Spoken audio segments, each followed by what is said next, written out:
Hey guys, John Koah Spear Guns here to go over the basic unboxing and basic usage, basic maintenance of the Koah Battle Axe. This can be a little more complicated of a spear gun. It's our free shafting model. If you do not free shaft 80 to 90% of the time, I would suggest a standard fatback or maybe a Euro roller or something with a fixed line system. This gun is predominantly used for free shafting. The issue we get into is people buy this and they want to put a reel on there or do something that with a standard fatback or one of our other models was kind of dedicated for. And this is really a free shafting gun, spear gun. So basically when it arrives, it has two shafts. It has one in the spear gun, it has one on the side, but when it arrives, it'll be bubble wrapped tightly, and this second shaft will be to the side of the spear gun. And setting it up is pretty basic. It'll have bands in it as well. I left the bands off just to have a better shot of the line system and relining. Bands will be in there. You throw the shaft in. The top 10 inches on the spear gun is open, so you just drop the shaft into that first 10 inches, slide it back, and the trigger on these to accept the shaft has to be in fire mode, which is F. And then you have S, which is for safety. If the trigger is on safety, it will not take the shaft. It won't accept it because the trigger cannot cycle. The safety is there to stop the trigger from moving, and if the trigger can't cycle, it can't take the shaft. So make sure it's on fire. Listen for the click, and with the battle axe, now it's ready to shoot. So, a couple things in using this. Right now it's set for free shafting.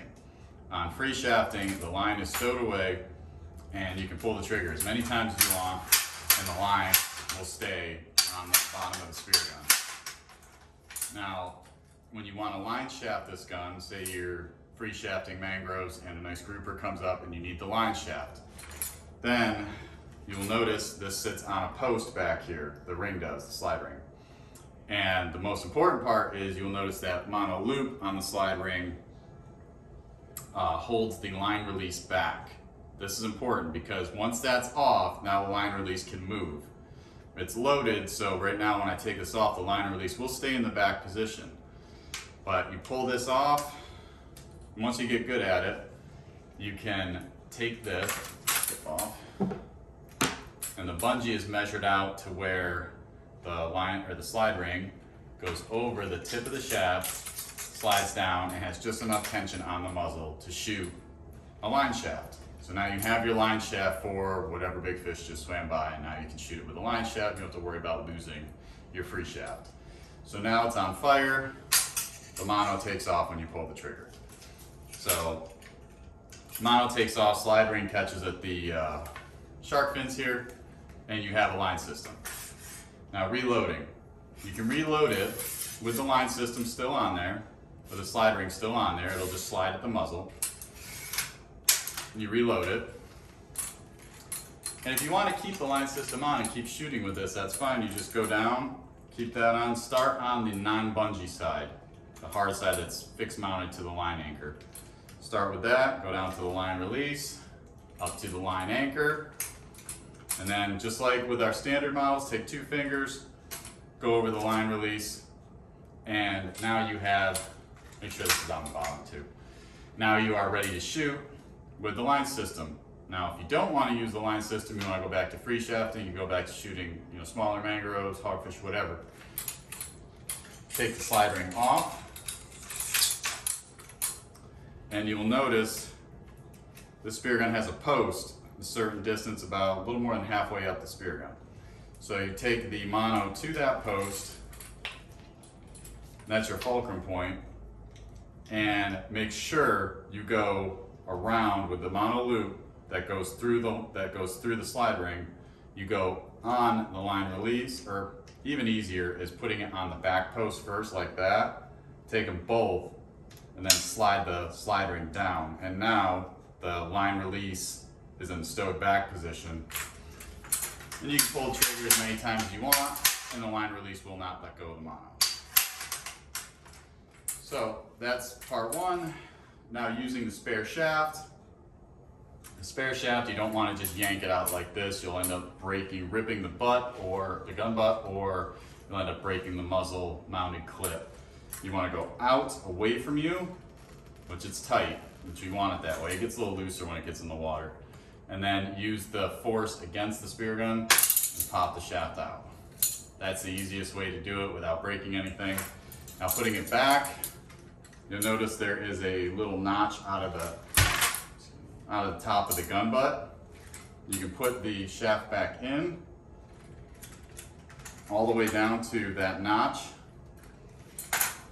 Take this with both hands and snap it in. And that's what puts the spare shaft in a locked position, stowed away, ready for use again. Now, when it comes to maintenance of these spear guns, just like the other spear guns, pretty simple. This is an oil finished spear gun. The Battle Axe are oil finished.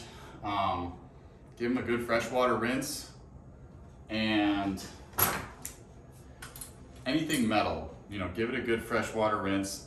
Best to keep these indoors, at least in air conditioning, because what happens is the bands and anything rubber will degrade much faster in a hot garage or a hot car or wherever you decide to keep it.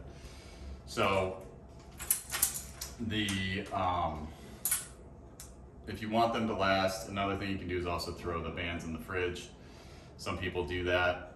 I don't get that crazy, but that does help.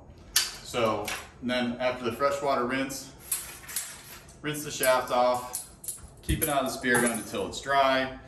It's 17-4 stainless steel.